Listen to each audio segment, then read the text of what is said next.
Shalom, selamat pagi Ibu Bapak yang dikasihi Tuhan. Pada pagi ini kami mengucap syukur dan terima kasih kepada Ibu Bapak yang mau mengikuti ibadah online. Dari Majelis Jemaat mengucapkan selamat mengikuti ibadah online kepada segenap anggota jemaat, simpatisan, dan para tamu yang baru pertama kali beribadah online. Selamat beribadah.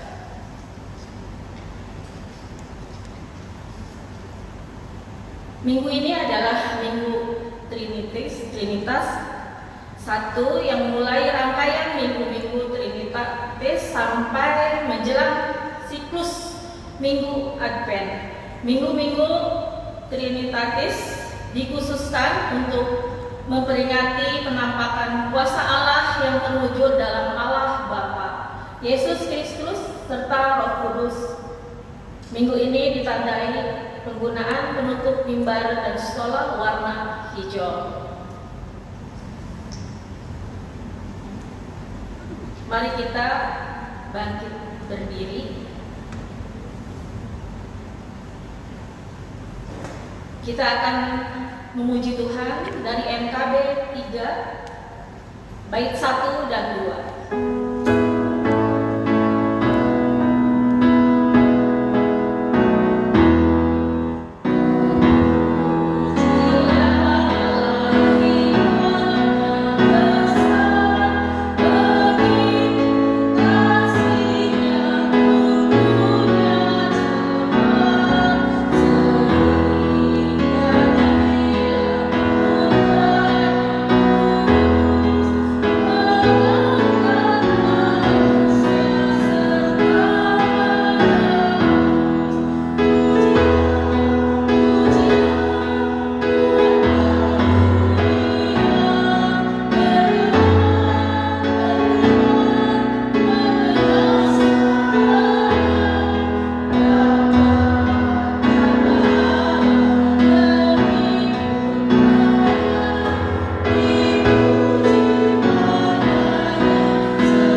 Tetapi syukur bagi Allah yang dalam Kristus selalu membawa kami di jalan kemenangannya.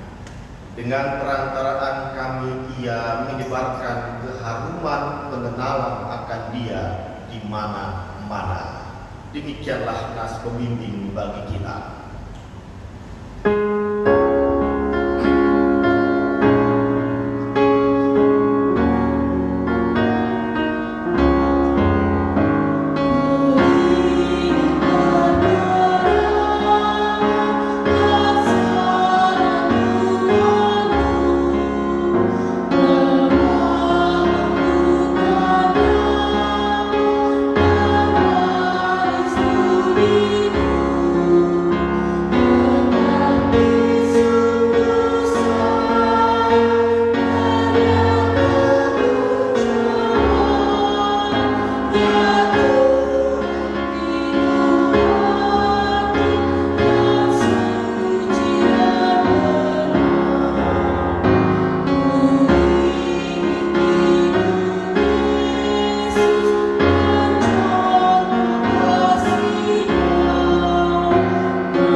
Mari kita berdoa. Bapa di surga, Allah yang memelihara kehidupan ini, yang mengasihi kami, menyertai langkah hidup kami. Kami bersyukur buat segala sesuatu yang boleh kami rasakan. Kami boleh dikuatkan, bahkan dimampukan terus menghadirkan kesaksian iman kami. Dan di hari ini bersama umat Kristiani, kami beribadah, menyembah-Mu ya Allah, dalam pujian, hormat, bahkan doa dan penyerahan perenungan akan firman Allah. Kami percaya Roh Kudus bekerja di setiap kami. Engkau mengiluskan dan menyucikan kami. Kami percayakan ibadah dari awal hingga selesai dalam tangan-Mu saja, ya Allah, di dalam nama Tuhan Yesus Kristus. Amin. Hukum Allah terambil dari kitab Injil Matius pasal 22 ayat 37 sampai 39. Jawab Yesus kepadanya, "Kasihilah Tuhan Allahmu dengan segenap hatimu dan dengan segenap jiwamu dan dengan segenap akal budimu. Itulah hukum yang terutama dan yang pertama. Dan hukum yang kedua yang sama dengan itu ialah, kasihilah sesamamu manusia seperti dirimu sendiri." Demikianlah hukum Allah. Mari bersama Bapak Ibu Saudara yang dikasihi Tuhan menghayati hukum Allah. Kita dibawa untuk merenungkan diri kita, menyadari siapa kita adalah pribadi yang terus mencari kebenaran di tengah kelemahan dan keterbatasan kita. Mari bersama diberi kesempatan kita dalam saat teduh untuk kita mengaku dosa kita di hadirat Allah, kesalahan yang sudah kita lakukan dan hendak kita perbaiki. Kita mengambil saat teduh pribadi.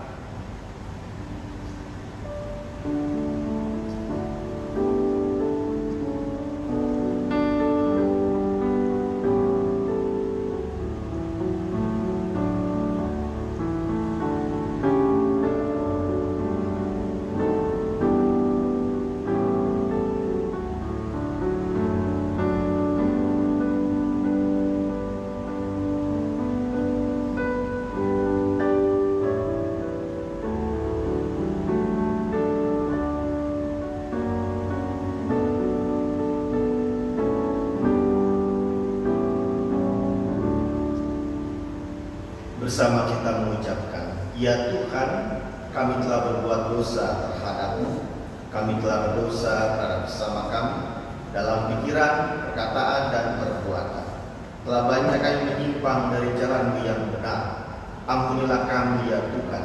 Kasihilah kami ya Tuhan. Kasihilah kami ya Kristus. Kasihilah kami ya Tuhan. Amin."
kesaksian iman, adanya anugerah pengampunan yang dari Allah akan membuat kita semakin teguh berserah kepadanya. Maka biarlah setiap kita yang telah mengaku salah dan dosa kita, dengarkanlah kebenaran firman Allah yang mengampuni dosa kita. Dari kitab Yohanes pasal 3 ayat 16 dikatakan begini: karena begitu besar kasih Allah akan dunia ini, sehingga Ia telah mengaruniakan anaknya yang tunggal, supaya setiap orang yang percaya kepadanya tidak binasa, melainkan beroleh hidup yang kekal. Dalam nama Allah, Bapa, Anak, dan Roh Kudus, kami beritakan kepada saudara-saudara yang dengan tulus ikhlas mengaku dosa di hadirat Allah, serta mencari keselamatan hanya dalam Yesus Kristus, bahwa Allah mengampuni dosa saudara. Amin.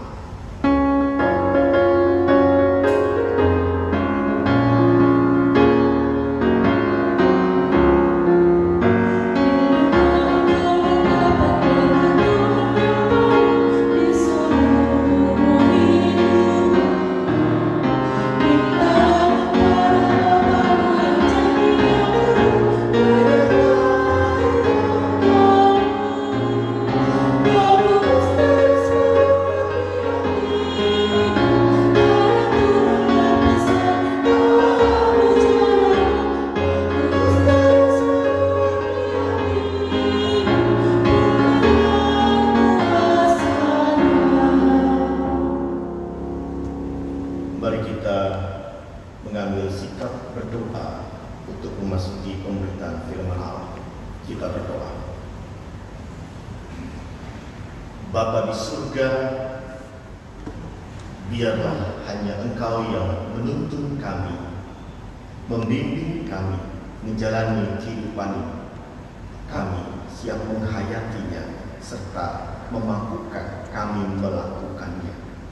Kami siap oleh karena kasih-Mu ya Allah, di dalam nama Tuhan Yesus Kristus. Amin. Mari Bapak Ibu Saudara yang kasih Tuhan, kita membuka kitab suci kita, kitab Injil Matius pasal 28 ayat 16 sampai 20. Injil Matius pasal 28 ayat 16 sampai 20.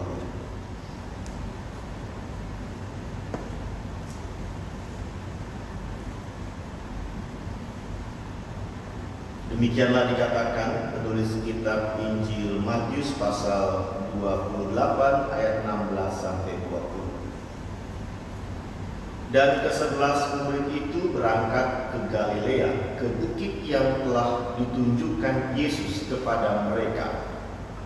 Ketika melihat Dia, mereka menyembahnya. Tetapi beberapa orang ragu-ragu. Yesus mendekati mereka dan berkata, "Kepadaku telah diberikan segala kuasa di sorga dan di bumi. Karena itu pergilah, jadikanlah semua bangsa muridku dan baptislah mereka dalam nama Bapa dan Anak dan Roh Kudus. Dan ajarlah mereka melakukan segala sesuatu yang telah kuperintahkan kepadamu. Dan ketahuilah, Aku menyertai kamu senantiasa sampai kepada akhir zaman." Yang berbahagia ialah mereka yang mendengarkan firman Allah dan yang memeliharanya. Haleluya.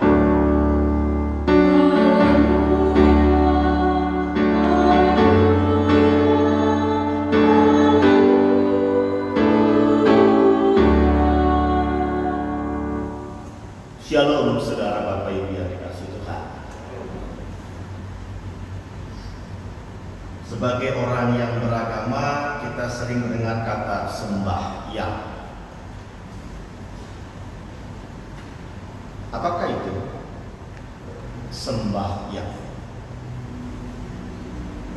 Dari yang saya peroleh, ternyata istilah sembahyang berasal dari kata sembah dan hyang, artinya menyembah atau memuja hyang. Dalam konsep teologis orang Sunda pra-Hindu, ya kata hyang tadi menyembah hyang atau sang hyang, sang hyang adalah sang pencipta. Jadi hyang itu adalah sang pencipta atau sang yang keresa, dan yang esa Batara Tunggal, yang menguasai segala macam kekuatan. Dia penguasa kekuatan baik ataupun kekuatan jahat, yang dapat mempengaruhi roh-roh halus yang sering menetap di hutan, di sungai, di pohon, di batu, atau di tempat-tempat lain. Sehingga sembahyang atau ibadat merupakan suatu bentuk kegiatan keagamaan di mana di dalamnya kita menjalin hubungan dengan Tuhan atau dewa, roh, atau kekuatan gaib yang dipuja dengan melakukan kegiatan yang disengaja yang ditentukan oleh agama masing-masing. Jadi sembahyang dari kata sembah dan hyang. Hyang itu adalah arti pada penguasa atau pencipta langit dan bumi yang disembah. Nah, kalau dalam kamus besar bahasa Indonesia, kata sembahyang itu bisa artinya salat atau sholat gitu ya. Lalu permohonan doa kepada Tuhan.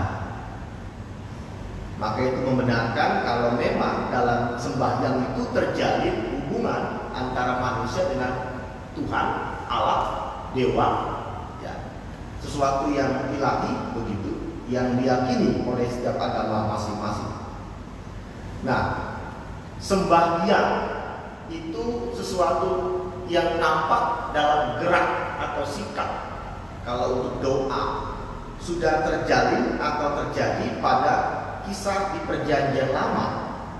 Ya, saya mencatat misalkan dalam kitab Esra, sikap sembahyang itu bisa seperti berlutut dan bersujud. Ya. Jadi ada ekspresi fisiknya. Lalu bahkan dalam Markus menyebut dalam sembahyang itu, ya, dikatakan pasal 11 ayat 25, jika kamu berdiri untuk berdoa, berdiri, ya, jadi bisa dalam posisi berdiri. Bahkan dalam 1 Timotius 2 ayat 8 dikatakan supaya di mana-mana orang laki-laki berdoa dengan menadakan tangan yang suci. Ada tangan, ada gerakan tangan. Jadi itu sikap sembahyang dalam PL dan juga dalam PB yang saya sebut tadi. Berlutut, ya.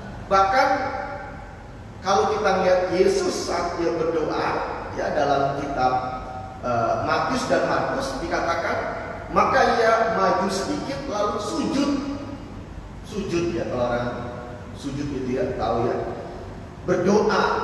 Bahkan dalam Markus merebahkan diri ke tanah, rebah, ya, itu sujud, berarti memang sudah sejajar dengan tanah begitu ya.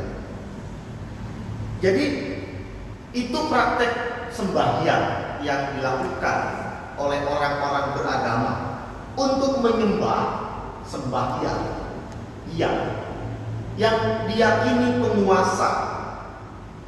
Sebab Bapak Ibu Saudara, yang saya sebut tadi dalam Injil, Yesus juga sembahyang.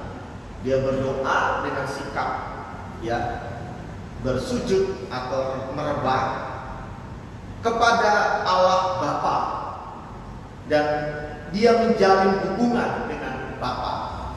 Komunikasi yang diyakini, ya, adalah bagian dari pengalaman keagamaan Yahudinya, tetapi secara khusus dia menyebut Allah dengan sapaan Bapa secara pribadi. Bahkan Yesus juga mengajak kalau orang-orang mau berdoa sembahyang, gitu ya, disebut masuklah ke dalam kamarmu, tutuplah pintu dan berdoalah kepada Bapamu secara pribadi, ya. Setiap orang boleh sembahyang secara pribadi, bahkan dalam sikap berdoa dengan situasi yang hening, sepi, bahkan pribadi itu pintu ditutup supaya nggak diganggu oleh yang lainnya. Dan disebut maka Bapamu yang melihat yang tersembunyi akan membalasnya kepadamu. Sebuah komunikasi terjalin antara manusia dengan Allah Bapa. Itu nyata dalam apa yang Tuhan katakan. Dan dengan tegas, siapa yang kita sembah, pusat kita sembahyang. Maka dalam Matius 6 ayat 9, Yesus mengajarkan berdoalah demikian. Bapa kami yang di sorga. Bapa. Kepada Allah yang disapa dengan Bapa. Kenapa tidak dengan kata Allah saja, tapi mesti ada sapaan Bapa? Karena bagi Yesus sembahyang itu bukan sesuatu sikap menyembah kepada yang tidak kita kenal. Ya, kita bukan sembahyang karena sesuatu yang disuruh tanpa kita ngerti, tanpa kita kenal. Justru harusnya kalau kita mau sembahyang, kita tahu kepada siapa kita menyembah. Oke, dibilang Allah. Ya, semua agama menyebut Sang Pencipta dengan Allah atau Tuhan, ya. Tetapi secara pribadi justru Tuhan mau bilang dalam bacaan yang tadi saya sebut dalam Matius, kamu tuh punya satu pengalaman pribadi kepada Allah yang disembah dengan sapaan Bapa. Itu berarti jalan hubungan yang sangat dekat, nggak jauh begitu. Ini sebuah keistimewaan di awal, sehingga kalau orang Kristen itu sembahyang atau dalam doa, maka dia mengalami kedekatan dengan yang disembah, Allah yang disapa Bapa. Dan dalam doa itu kita bisa menguduskan namanya, dikuduskanlah namamu. Nah, Bapak Ibu Saudara yang dikasih Tuhan, ternyata sembahyang atau hubungan bagaimana kita menyembah Allah itu terjadi sepanjang kesaksian para pengikut Yesus sampai dengan kitab Wahyu.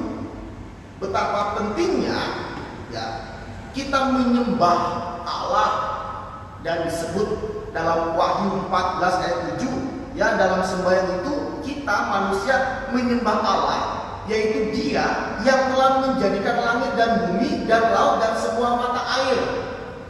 Jadi yang disembah itu bukan yang levelnya di bawah, masih di atas lagi, tidak. Tapi yang lebih lagi, yang paling atas, yang paling tinggi, yang itulah Allah. Nggak ada di bawahnya kita sembah. Malaikat kita nggak menyembah malaikat. Ciptaan gunung, batu ataupun laut kita nggak sembah.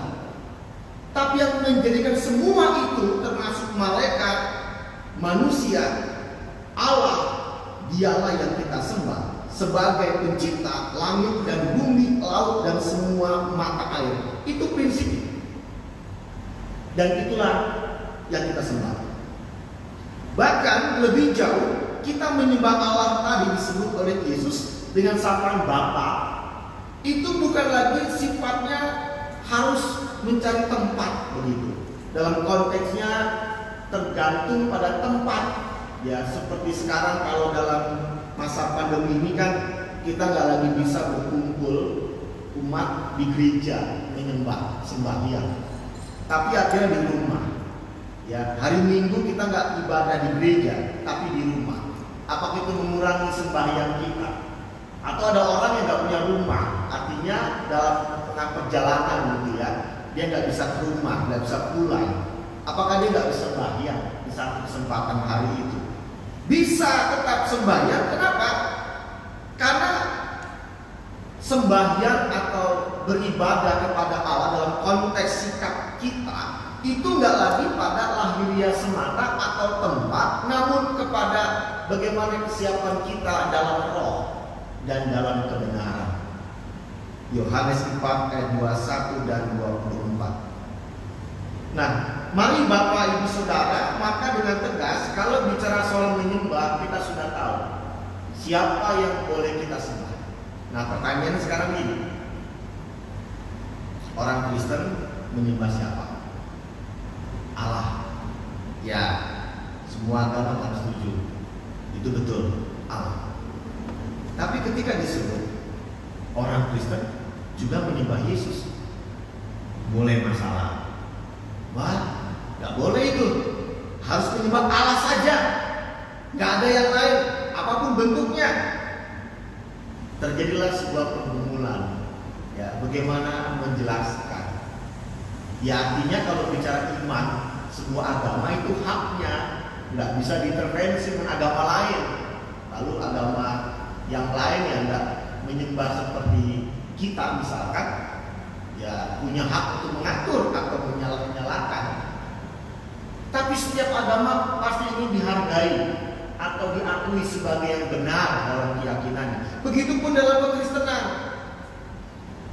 Jadi Bapak Ibu, untuk semua kita orang Kristen, maka kalau ditanya, kamu menyembah siapa? Lalu Anda menjawab Allah. Bisa nggak lebih spesifik? Dalam siapa kau menyembah? Yesus. Masalahnya, apakah semua orang Kristen dengan terang-terangan berani mengatakan saya menyembah Yesus? Karena supaya gak kelihatan fanatik berlebihan gitu kesannya. Ya, saya juga menyembah Tuhan Sang Pencipta yang Esa. Ya memang betul, karena sembahyang yang itu kan Sang Pencipta, itu umum gitu. Tapi ketika secara pribadi Anda menyebut Yesus, Anda serang gak menyebut itu? Ikhlas gak menyebut itu? Nah ini persoalan. Mari coba kita semua merenungkan ini. Kita gak bisa sama ratakan, pokoknya Tuhan lah. Bahkan ketika kita menyebut semoga Tuhan memberkatimu, ditanya Tuhan yang mana tersebut? Tuhan Allah apa Tuhan Yesus misalkan? Ya Tuhan lah gitu ya, karena gak mau ribut kan, gak mau bertanya lebih jauh. Jujur, ini yang ada kita abaikan, tapi kalau kita telisik, kita sedang bergumul di situ. Bahkan termasuk orang-orang Kristen yang mungkin sudah usia, yang mungkin dalam kondisi beda agama di tempat lain, di lingkungan keluarganya, coba seolah mengecilkan apa yang dia bisa sebutkan sebagai Tuhan yang mau adalah sebutan Tuhan Yesus begitu.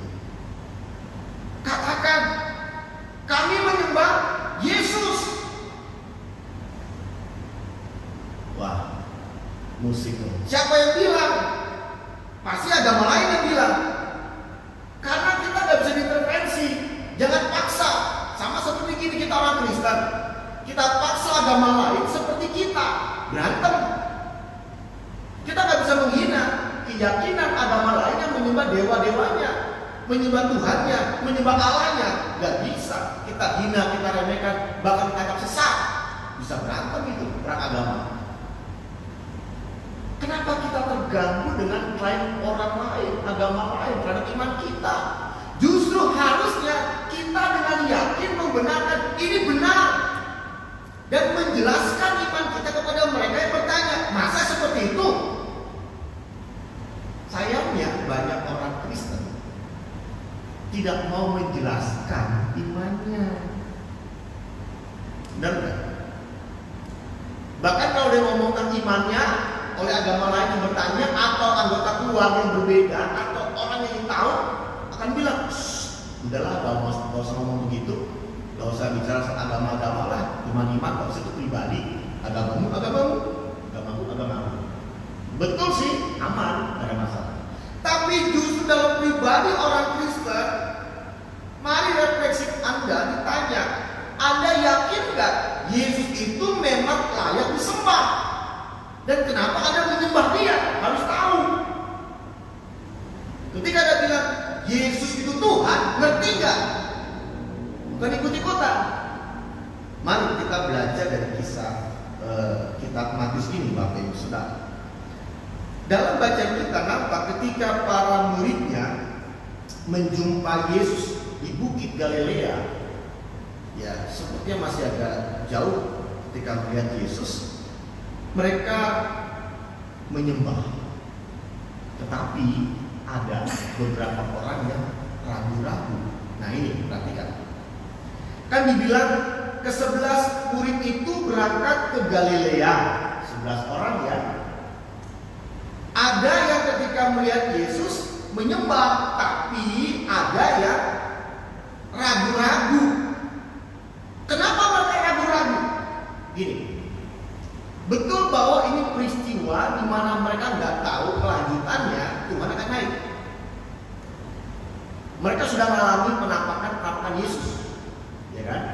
Ketemu, ya Tuhan datang, nunjukin lukanya, segala macam. Harusnya nggak ada alasan ragu-ragu, ya sembah aja dia. Tapi logika manusia, jujur Bapak Ibu Saudara, 11 orang ini orang Yahudi. Jangan lupa, bukan orang Kristen ya. Ini orang Yahudi. Dalam ajaran Musa dengan tegas, hanya sembahlah Allah, tidak ada yang dalam bentuk apapun untuk disembah.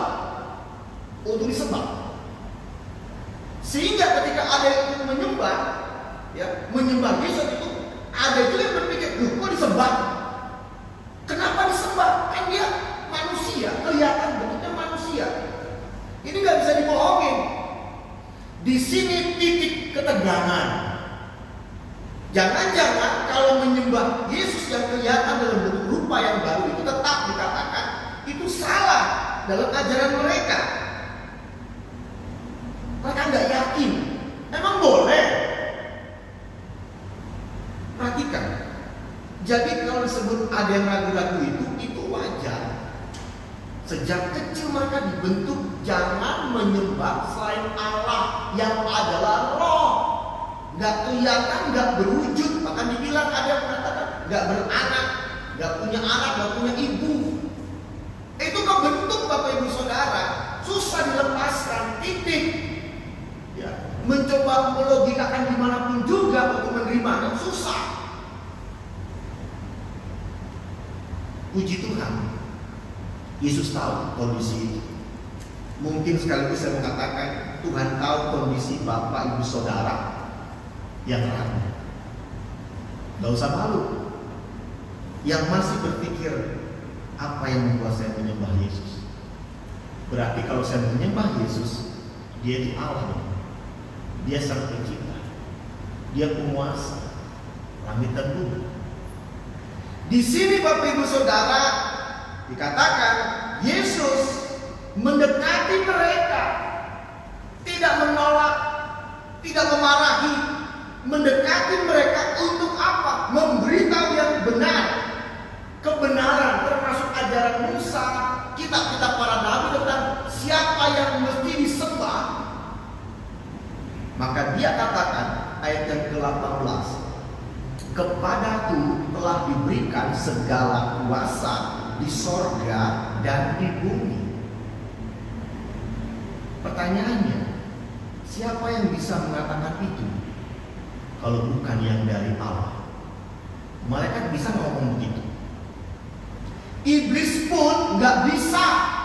Bahkan ketika dia mencoba Yesus, dia minta apa? Yesus sembah aku. Iblis minta Yesus menyembahnya. Tapi iblis lupa. Iblis bukan pencipta. Kok minta disembah? Iblis itu ciptaan. Yang boleh disembah hanya pencipta. Tapi kata iblis tergoda untuk juga bisa disembah. Maka Yesus tolak. Sembahlah Allah. Siapa yang berkuasa di bumi dan di sorga selain Allah? Dan hanya dialah yang pantas disembah. Dan dalam bacaan kita, kesaksian kitab suci Matius yang mengatakan itu sekarang adalah Yesus yang kepadanya beberapa orang ragu-ragu. Aku berkuasa. Musyrik, sesat, tidak. Yang berkata itu kemudian selanjutnya kita tahu dia naik ke surga, ke tempatnya. Mari Bapak Ibu Saudara, betapa pentingnya penekanan bahwa Yesus itu berkuasa di sorga dan di bumi, melandasi kita menyembah Dia. Itulah ungkapan sebagai Tuhan, penguasa. Bahkan Bapak Ibu Saudara kalau kita baca ya dalam Kisah Para Rasul 10 ayat 36, saya baca buat kita, Kisah 10 ayat 36 dikatakan, itulah firman yang Ia suruh sampaikan kepada orang-orang Israel, yaitu firman yang memberikan damai sejahtera oleh Yesus Kristus yang adalah Tuhan dari semua orang. Malaikat tidak bisa disebut Tuhan dari semua orang. Yesus itu Tuhan dari semua orang. Inilah kebenaran firman Allah, kitab suci kita Bapak Ibu Saudara, yang mengajak kita melihat siapa Yesus yang kita harus sembah. Dia adalah penguasa langit dan bumi. Tetapi yang menarik adalah Bapak Ibu Saudara, ternyata kalau orang Kristen sudah menyembah Yesus kan, udah gak ragu nih, yakin. Ya omongan orang mah sebetulnya lah, ibaratnya namanya agama lain atau kelompok pihak lain kan mungkin gak suka iman kita, tapi kita tetap yakin itu iman kita, kebenaran yang kita dalam kitab suci kita. Ternyata bukan soal hanya ritual keagamaan yang kita lakukan dalam sembahyang itu. Peringatan hari gerejawi bukan hanya itu. Dalam bacaan kita justru ketika orang sudah tahu ini Yesus boleh disembah, nggak berhenti di situ. Euforia dipuji, dimuliakan, nggak di situ. Disembah, diagungkan, nggak gitu. Justru Yesus ingatkan, kalau engkau menyembah aku, bukan soal mengangkat tangan yang tadi sikap berdoa kan? Berlutut, bersujud, merebah, berdiri, bukan cuma itu. Itu ritual sebuah keagamaan Anda dalam sembahyang tempat tertentu. Tapi esensinya ketika kita sembah Dia, sembahyang kepada Dia, ada sebuah kesatuan dalam ikatan kita dengan Allah, ya, jalinan hubungan dengan Allah yang menggerakkan kita nggak berhenti diam dalam ritual itu, tapi bergerak keluar, bergerak meluas untuk apa? Menyampaikan kesaksian iman Anda. Beritahu iman Anda kepada banyak orang. Nggak cuma Anda gini, kalau di rumah kalau nyanyi kenceng banget, nangis-nangis, menyebut nama Tuhan berkali-kali, Tuhan Yesus. Ketika sedang dalam kebersamaan, ngomongnya pelan-pelan aja, jangan tahu saya Kristen. Dalam ibadah pun mungkin Anda nggak terlalu semangat dengan banyak orang. Harusnya nggak berubah, bukan lahiriah Anda ikut teriak-teriak, bukan, tetapi Anda kenalkan saya Kristen, ini iman saya, beritahu itu. Itulah yang diminta Tuhan kepada para muridnya. Ayat 19, karena itu udah yakin nyembah Dia. Sekarang Tuhan bilang, karena itu pergilah. Inilah sembahyang yang sejati. Pergilah, menghadirkan iman kita. Bahkan dalam konsep menghadirkan itu, Bapak Ibu Saudara, diminta kita merangkul banyak orang menjadi muridnya. Sikap yang mengenalkan Yesus untuk sebuah akhir di mana orang yang mendengar itu ikut bersama kita. Oh iya Bapak Ibu Saudara, kan ada orang menikah Kristen, pasangannya sebelumnya agama lain, lalu ikut. Jangan bangga dulu, saya bisa bawa jiwa. Belum, itu karena pernikahan, belum tentu dia ikhlas. Ya. Tapi kalaupun memang pasangan Anda ikut Anda jadi Kristen, perhatikan, ajarkanlah mereka apa yang diperintah untuk dilakukan. Ini yang penting. Menyaksikan iman kita nggak bicara tentang dogma, ajaran atau hal-hal yang kita bisa ucapkan, tetapi apa yang kita bisa lakukan yang mereka bisa ikuti seperti yang Tuhan minta, Bapak Ibu Saudara. Sehingga pada akhirnya apa yang kita yakini dalam sembahyang kita sebagai orang yang beragama di dunia ini, dampaknya apa? Perlihatkan dampaknya.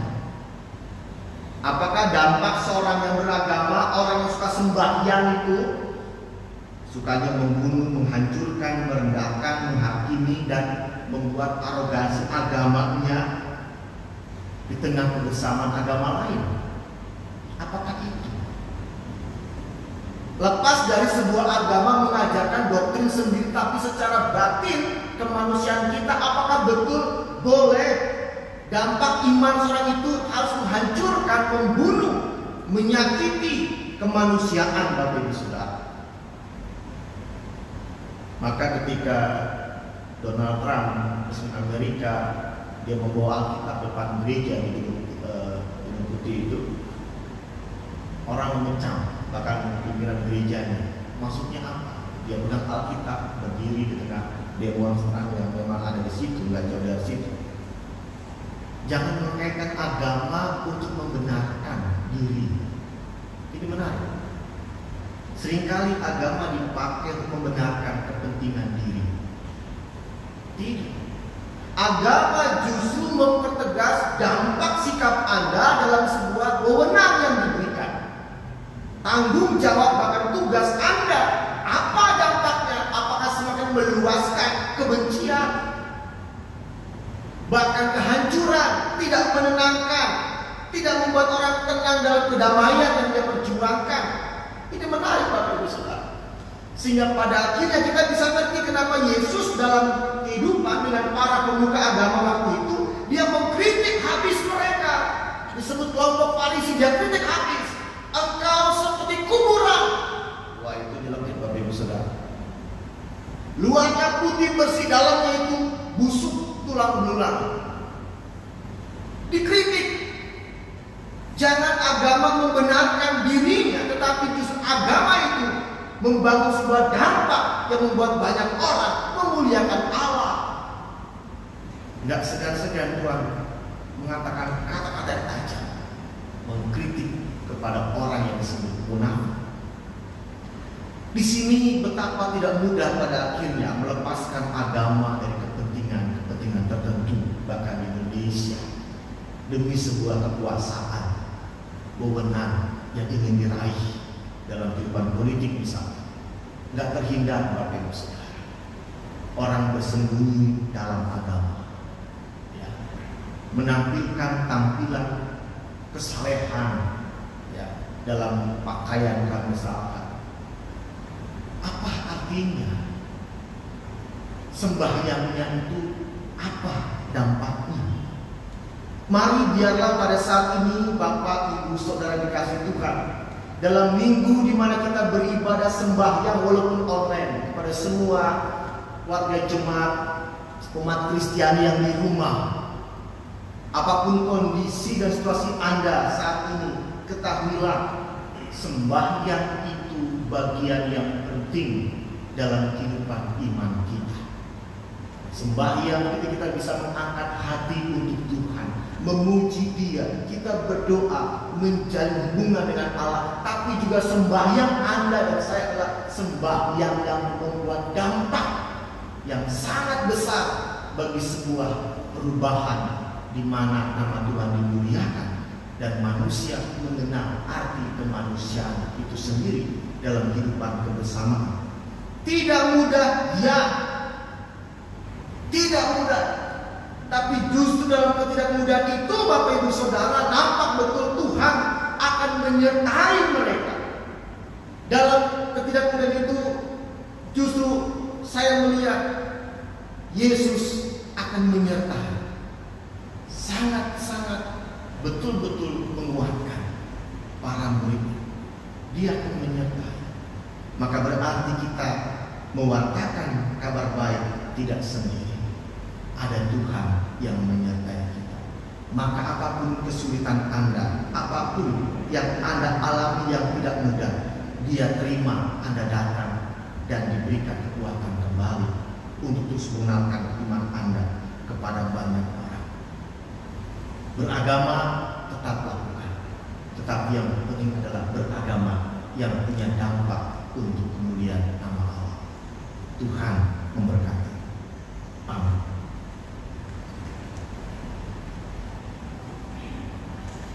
Mari Bapak Ibu Saudara kita berdiri bersama-sama, kita mengucapkan pengakuan iman rasuli bersama dengan gereja dari segala abad dan tempat kita ucapkan. Aku percaya kepada Allah Bapa yang Maha Kuasa, kali melahirkan dan kepada Yesus Kristus Anak Tunggal yang dikandung oleh Roh Kudus dan yang menderita dan mengorbankan persembahan salibkan tunggal kerja pada hari ketiga dari surga setelah Allah Bapa yang akan datang dari sana mengakhiri. Aku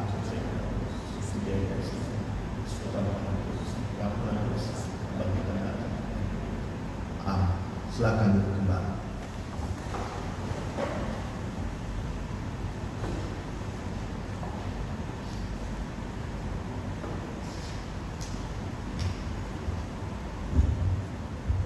Baik Bapak Ibu yang dikasihi dalam Tuhan Yesus Kristus, kini tiba saatnya kita akan memberikan persembahan kita dengan mengingat firman Tuhan. Untuk nats persembahan minggu ini diambil dari Matius 5 ayat 7 yang berkata demikian. Berbahagialah orang yang murah hatinya, karena mereka akan memperoleh kemurahan. Bagi Bapak Ibu jemaat dan majelis yang hadir pada hari ini, untuk persembahan dapat diantar ke tempat yang sudah disediakan.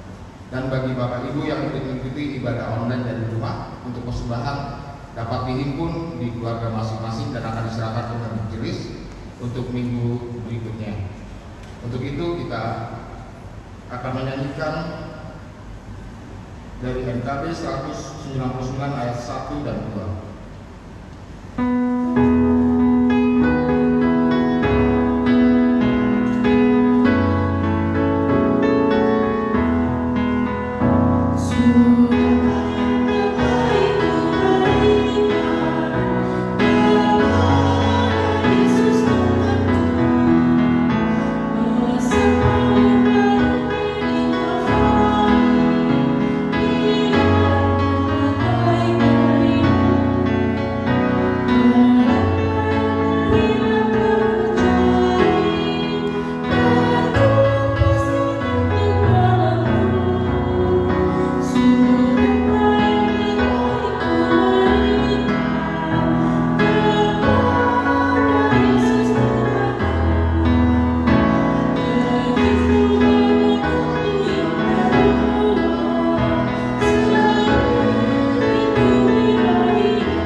Tuhan Allah Bapa, Kata dan Kerajaan Surga, Tuhan Allah yang kami kenal dalam nama Tuhan kami Yesus Kristus.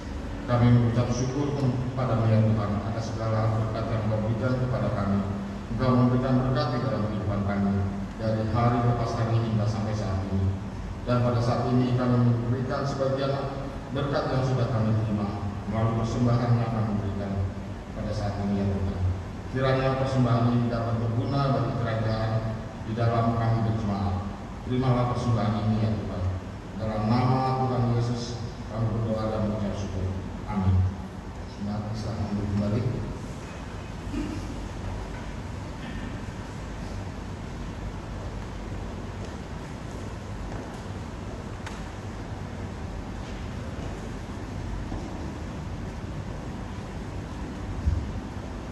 Shalom, selamat pagi buat kita sekalian, Bapak Ibu yang beribadah online di kediaman masing-masing. Majelis Jemaat mengucapkan terima kasih atas pelayanan hari ini kepada Pendeta Thomas Arjo Priartono. Terima kasih Bapak. Kepada Pro Kantor, pemain musik, dan setiap bagian kita yang terlibat dalam ibadah online. Bidang peribadahan dan pembinaan, bahwa sesuai dengan surat edaran dari Majelis Sinode telah diputuskan untuk memperpanjang kebijakan pelaksanaan kebaktian minggu dan kegiatan lainnya di rumah masing-masing sampai dengan akhir bulan Juni 2020 atau sampai dengan pemberitahuan kembali. Dan mengingat kebijakan pemerintah daerah yang berbeda-beda, maka Majelis Sinode mendorong Majelis Jemaat untuk berkoordinasi dengan pemerintah untuk pelaksanaan ibadah umat beragama dan juga terkait dengan protokol kesehatan.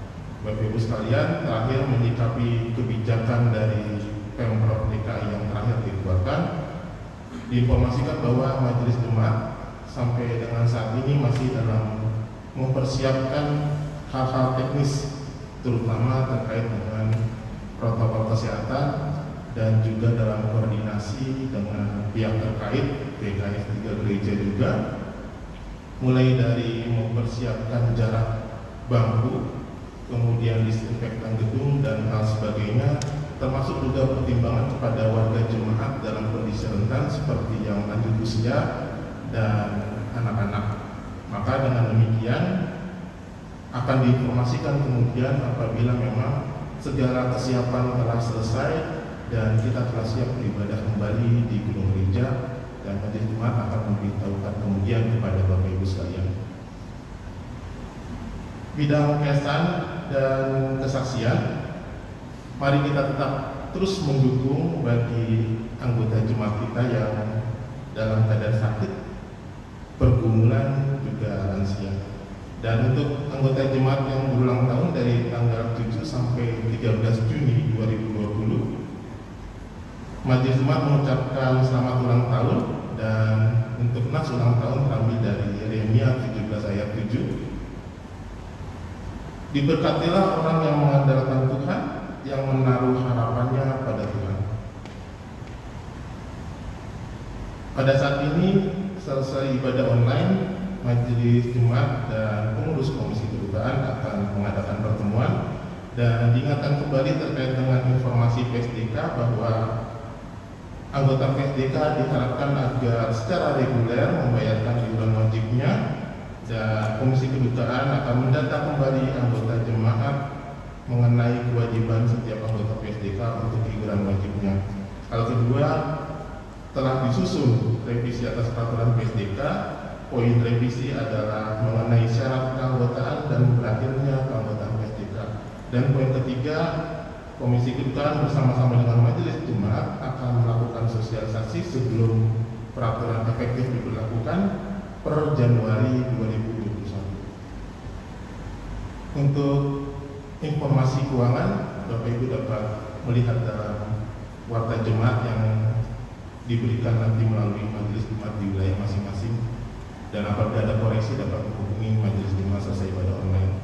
Terima kasih atas perhatiannya Bapak Ibu.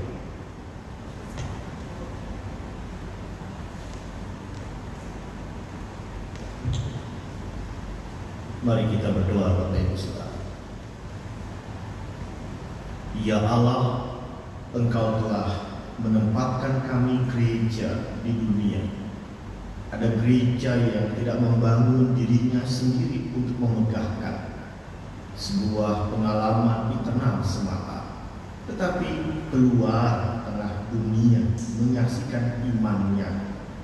Engkau Allah memberkati gereja ini, biar Kristus sebagai kepala gereja menggerakkan setiap kami, menuntun kami untuk mewartakan sampai ke ujung-ujung bumi.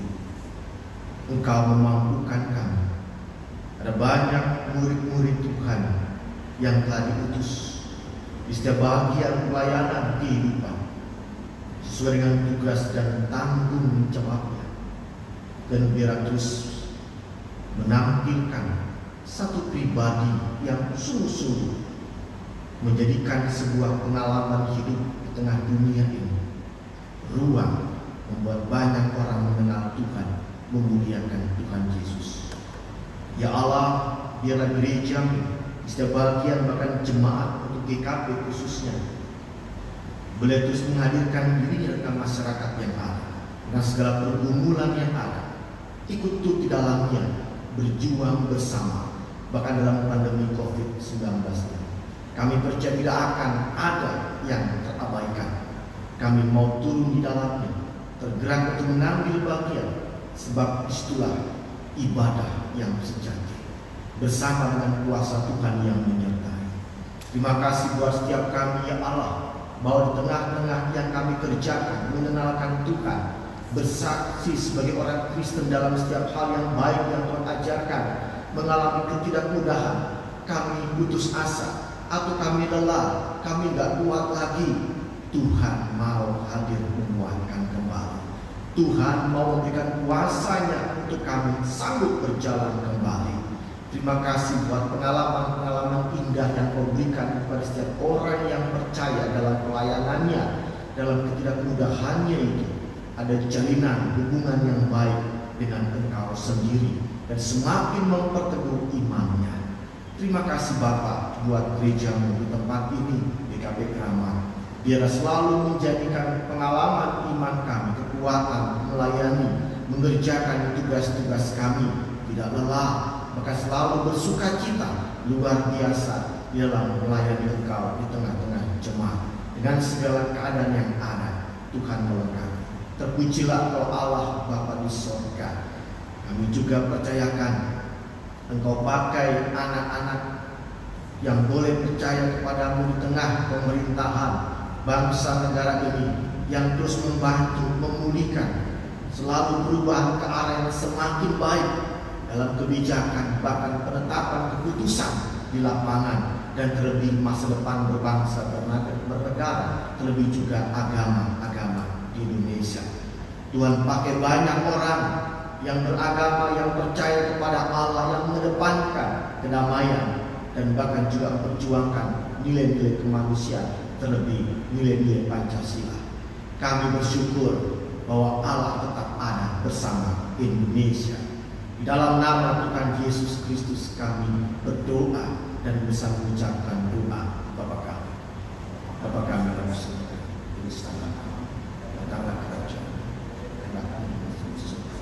Berikanlah kami kebenaran, dan kami benar-benar kami bersalah, seperti kami juga bersalah. Dan janganlah kami mencoba, lepaskanlah kami dari kebencian, karena Engkau yang punya kerajaan dan kuasa dan kemuliaan sampai selama-lamanya.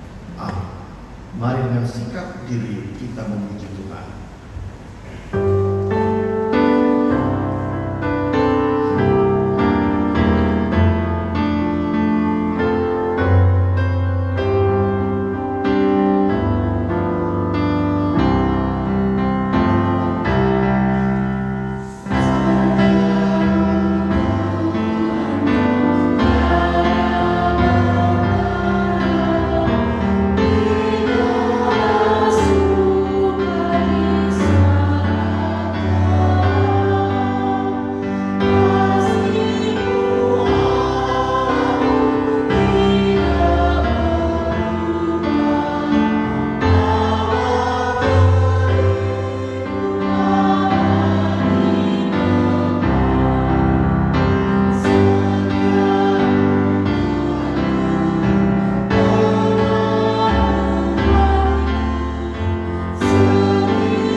Kini terimalah berkat.